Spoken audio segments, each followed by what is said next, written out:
آج ہم آسٹریلیا کے گاؤں کی سیر کریں گے، جانیں گے یہاں کے لوگ کیسی زندگی گزارتے ہیں، یہاں کے مزدوروں کو ایک گھنٹے کے حساب سے کتنے آسٹریلین ڈالر ملتے ہیں، اور جدید طریقوں سے کھیتی باڑی میں تو یہ امریکہ سے بھی آگے ہے۔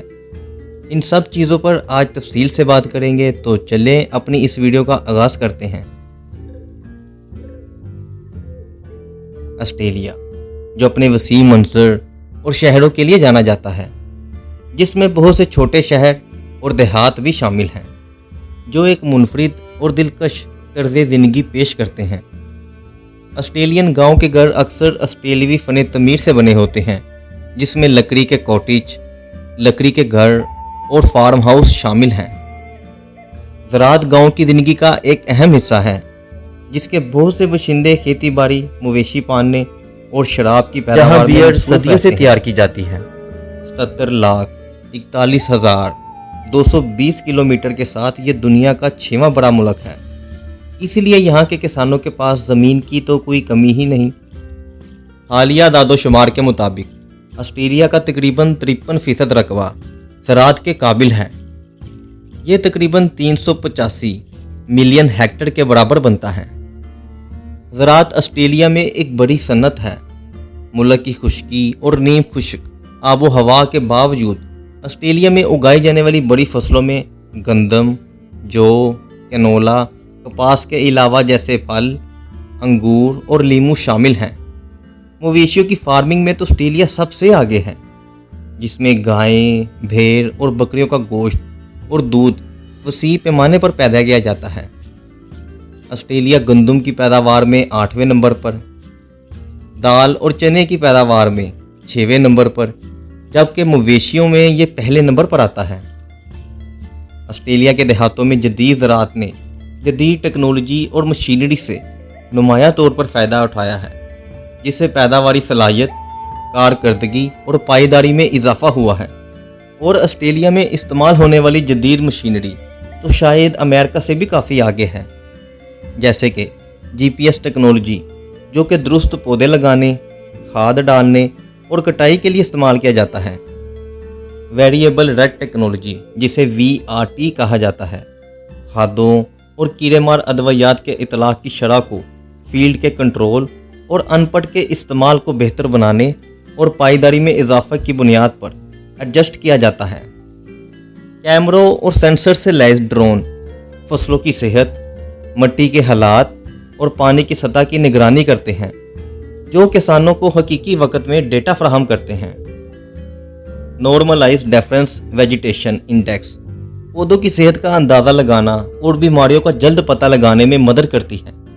GPS اور AI سے لیس یہ ٹریکٹر کم سے کم انسانی مداخلت کے ساتھ ہل چلانے، بیج بونے اور کٹائی جیسے کام سر انجام دیتے ہیں، اور روبوٹ جو پھل اور سبزیاں چننے، مزدوروں کے اخراجات کو کم کرنے اور کارکردگی کو بہتر بنانے کی صلاحیت رکھتے ہیں۔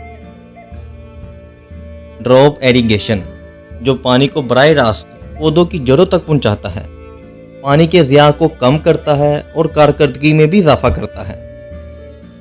خودکار فیڈنگ سسٹم، جانوروں کی انفرادی ضروریات کی بنیاد پر فیڈ کی درست مقدار، فضلے کا کم کرنا اور غذائیت کو بہتر بنانا ہے۔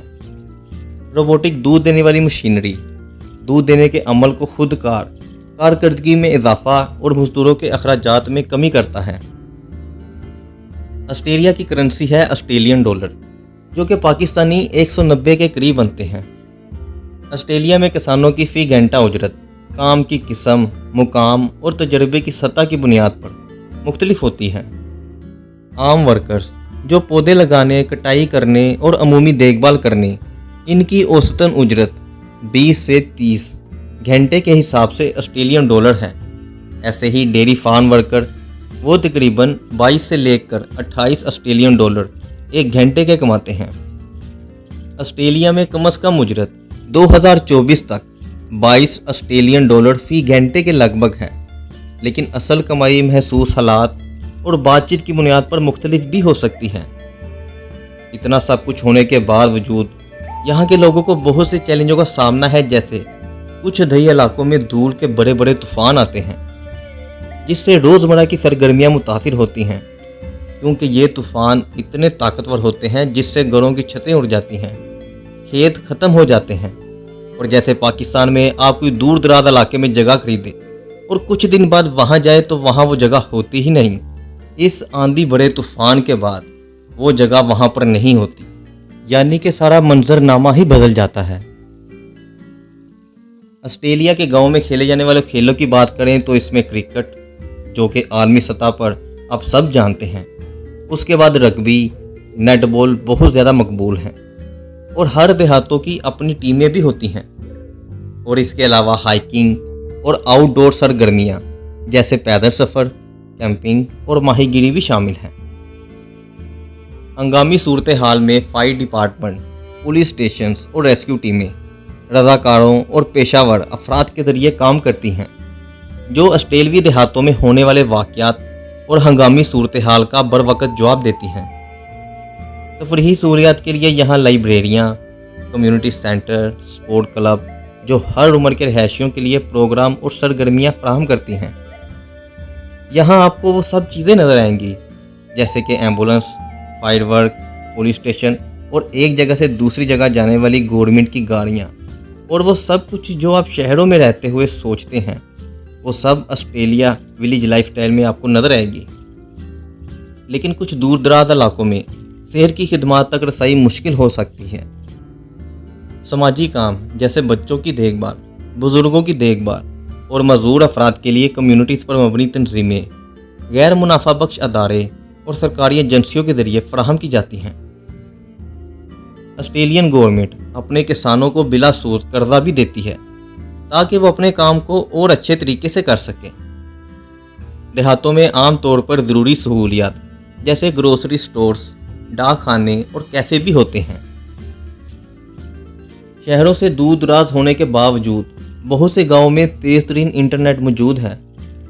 روڈ ہاؤسز جو مسافروں کے لیے اسٹاپ کے طور پر کام کرتے ہیں، جو مسافروں کے لیے یا راہ گزر کے لیے ایندھن، کھانا اور آرام کرنے کی جگہ کے طور پر کام کرتے ہیں۔ مقامی آسٹریلوی اس براعظم پر 65,000 سال سے زیادہ عرصے سے پہلے آباد ہیں۔ 1606 میں پہلی بار ڈچ ایکسپلورر ولیم جانسون نے آسٹریلیا کا نظارہ کیا۔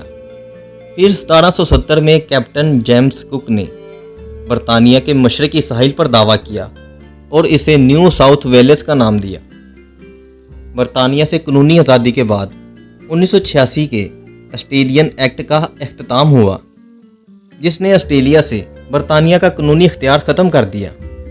آسٹریلیا کے دیہات اکثر دلکش منظر میں بسے ہوئے ہیں، جن میں پہاڑیاں، ساحلی علاقے شامل ہیں۔ بہت سے گاؤں قدرتی ذخائر یا قومی پارکوں کے قریب ہیں، جو آسٹریلیا کی منفرد جنگلی حیاتیات جیسے کینگروز، کوالا اور پرندوں کی مختلف اقسام کو دیکھنے کا موقع فراہم کرتے ہیں۔ آسٹریلیا میں گاؤں کا طرز زندگی پرسکون اور کمیونٹی پر مبنی طرز زندگی پیش کرتا ہے، جو فطرت اور مقامی روایات سے گہرا جڑا ہوا ہے۔ یہ شہر کی ہلچل والی زندگی سے دور سکون اور قریبی کمیونٹی کے متلاشی افراد کے لیے ایک پرکشش آپشن بناتا ہے۔ تو یہ تو تھی آسٹریلیا کے گاؤں کی زندگی، لیکن اس کے علاوہ آپ چائنا کے گاؤں کی زندگی دیکھنا چاہتے ہیں تو اس کے لیے یہاں کلک کریں، جاپان کے گاؤں کی زندگی دیکھنا چاہتے ہیں تو اس کے لیے یہاں کلک کریں۔